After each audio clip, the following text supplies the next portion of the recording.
Well, how's everyone doing today? It's now day 3 of this shutdown. It's going to be, it's a long haul. I'm going to lose track of days very, very quickly. Last night, I just want to address some stuff that I was able to do last night. I hopped into VR chat. I explored a little bit. I was racking my brain, trying to figure out a video to film for all of you to see with the avatar and all this other stuff.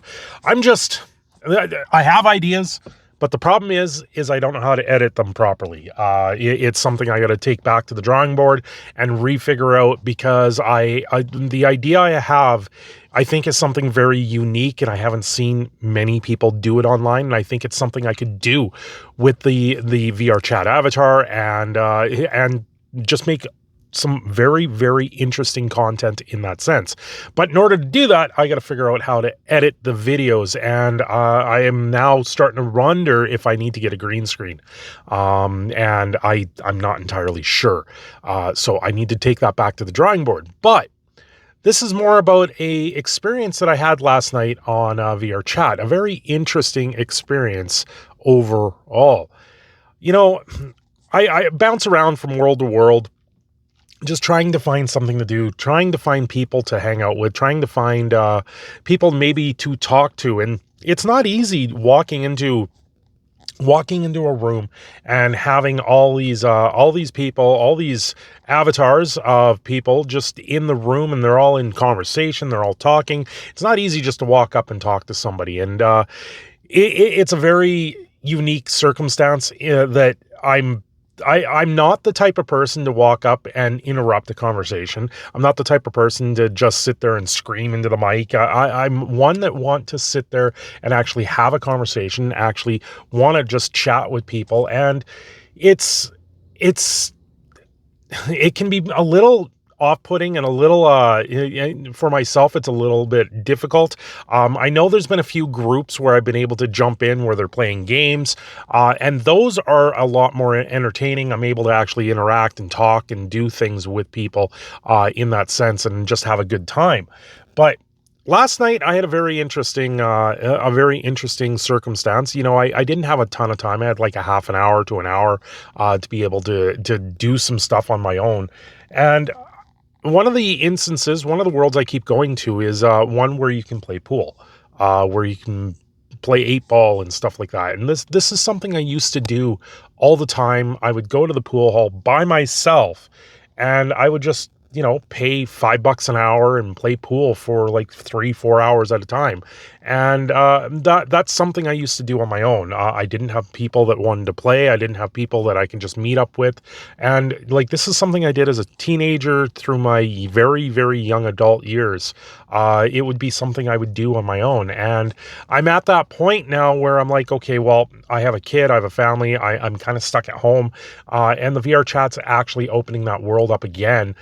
Being able to sit there and go into a pool hall or go into a place where I can play pool and just play. But what was very interesting last night, it's not like I walked into an instance where there was people everywhere. I went into an instance where there was only like 6 or 7 people, and a bunch were playing around one table, chatting and stuff like that. But off at the other table, there was one person, and they were in a cat avatar.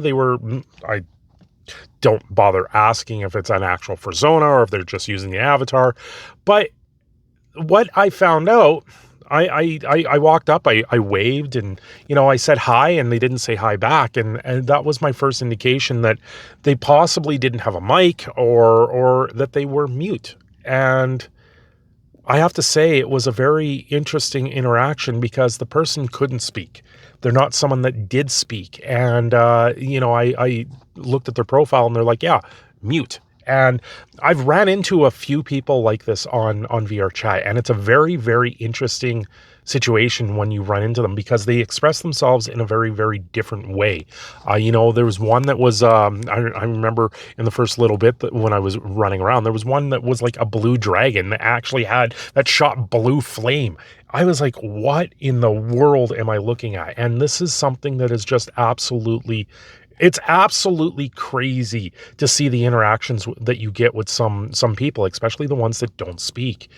And we were able to bridge a divide at this point and just play some games of pool. Like I once I realized that, I started just saying, let's play a game, pointing at the table instead of actually speaking. And it was, I played a couple games and unfortunately had to take off, and I didn't really want to take off, but it's something that was very, very unique. You wouldn't get this if you go walk into a pool hall. If you go walk into a billiards place, you're not going to walk in there and get a random person standing in the corner just waiting for someone to play a game of pool with. You're not going to get that.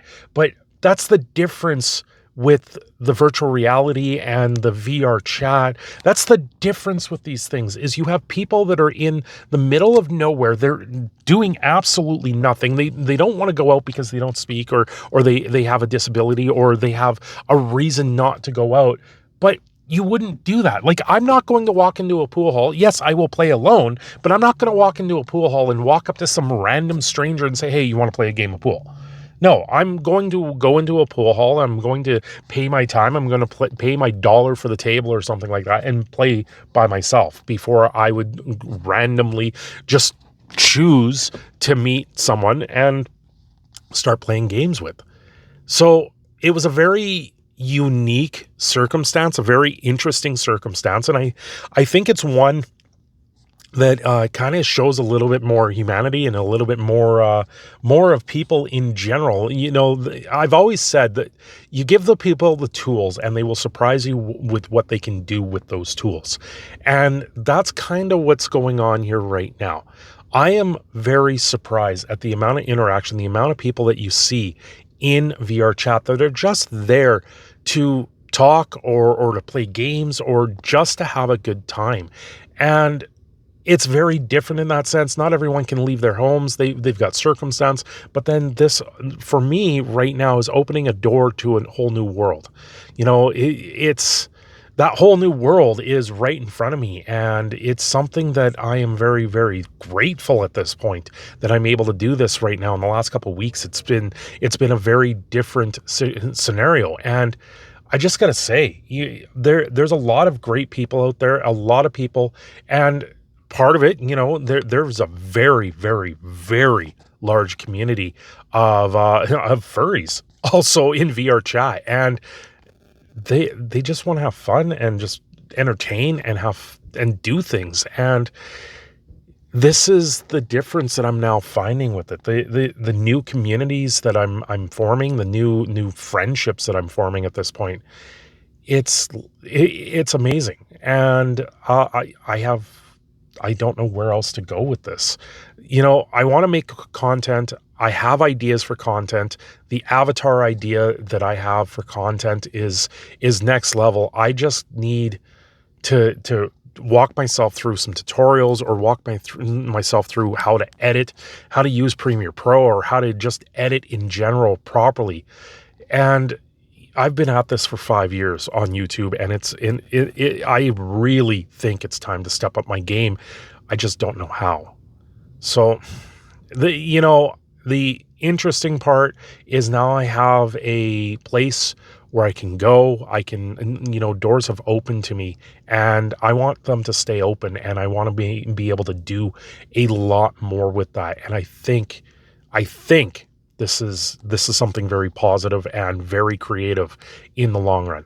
Anyway, I'm your proud Canadian Phoenix in a Shadow. I'm signing off here. Have yourselves a great day. I'm going to go work my ass off today. So yeah, I will see you later. Don't forget to like and subscribe. I'm your proud Canadian Phoenix in a Shadow, signing off here.